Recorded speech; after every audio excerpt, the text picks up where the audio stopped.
What's good, guys? You guys see what I have in front of you. It's a bunch of floodgates, and I know this is going to be a sensitive topic, and I'm just the messenger here. I'm not going to talk about, oh, these cards need to be banned or whatever, because there is a whole entire discussion you could have on the impact of floodgates in the TCG and why they should be banned, why they're just unfair. But I'm just trying to make you guys build the most unfair deck so you guys can get the easy dubs. I don't think anybody actually wants to play the game and just keep losing, and this is one of the easiest ways to make your deck unfair. So we're going to go through floodgates that are going to be insane for June. Floodgates are always going to be insane, especially if you win the dice roll and go first. And I know that people hate floodgates, and like I said, I'm just the messenger. I'm going to help you guys build unfair decks. So let's get right into it. The first card, Imperial Order. I think this should probably be in everybody's side deck or just main deck. If you're playing a trap deck, you just main deck this card. This card is just actually, if you flip this when you go first or even when you go second, sometimes in the slower matchups, you just automatically win the game. Against Invoke, you actually just automatically win the game if you can get to this card. It's crazy. Now that Prosperity's out, it's so easy to actually dig into some of these one-ofs. I've seen so many times where people just Prosperity into just a random one-of like this or like Skill Drain, and you just win the game. So yeah, Imperial Order definitely going to be there. Imperial Order stops, just it's simple, it stops spells. I don't know why this card came back, but like I said, I'm not here to talk about what needs to be banned or anything like that. I'm here to show you guys some broken floodgates you guys can main deck or side deck. Imperial Order. And then Macrocosmos. Going into the new format, everything's going to be graveyard reliant. If you have Macrocosmos up, Fractal can't trigger. Nothing can actually stack the graveyard. It's going to be a little harder for most of the decks to play, especially Tri-Brigade. And if Dragonlink stays, Dragonlink's going to have a hard time playing because there's not going to be anything in the graveyard to actually banish.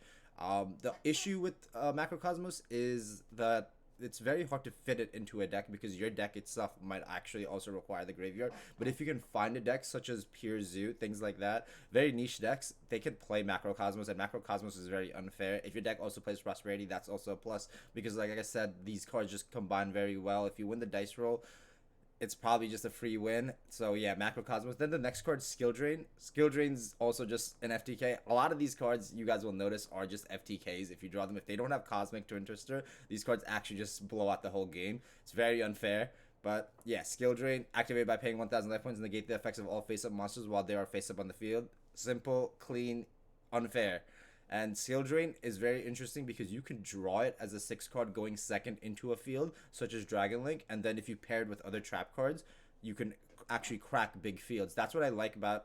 Those are the types of floodgates I personally love playing. I don't like playing the floodgates that are only good going first, because I could have a lot of floodgates here that are only good going first, but most of these are going to have some kind of relevance when you can go second, such as Skill Drain, and there can be only one. Same concept, there can only be one. Each player can only control one monster of each type. If a player controls 2 or more monsters on the same type, they must send to the graveyard.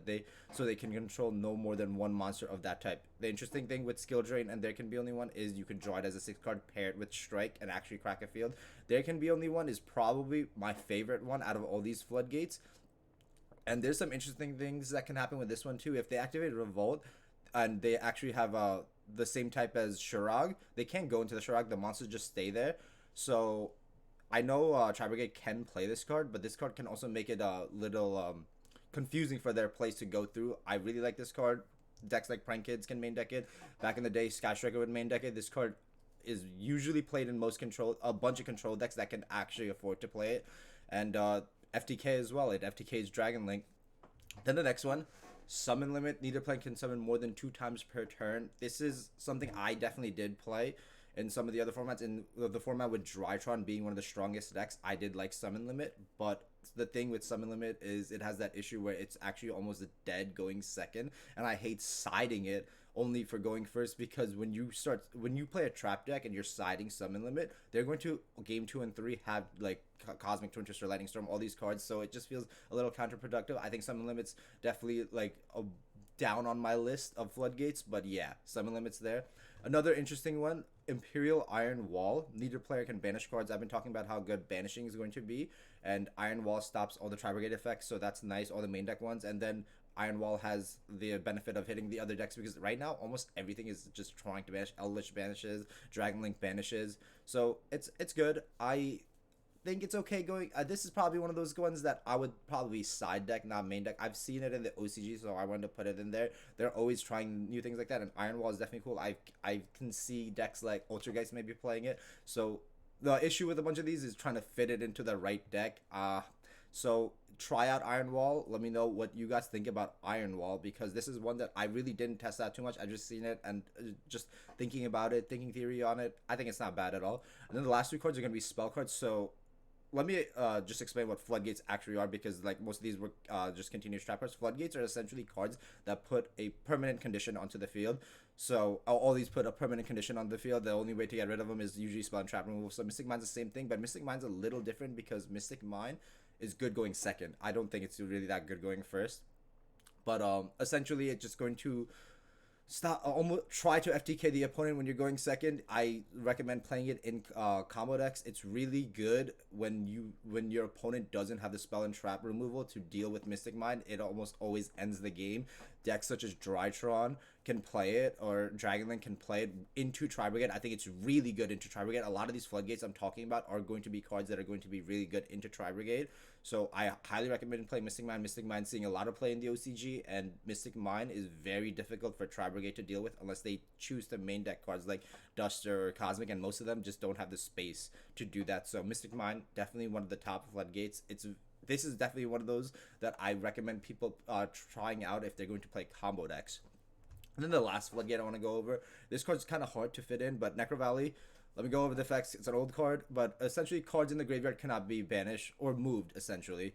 And you can negate any effects that try to move cards in the graveyard. And this card's really good into Tri-Brigade as well. It stops Revolt. It stops the Tri-Brigades from banishing from the graveyard, so it hits multiple things. And it's kind of good going second. It's okay going second. It's really good going first. But the thing with Mystic Mine and Necro Valley is there's multiple cards that can search these, such as Terraforming, Set Rotation, Metaverse.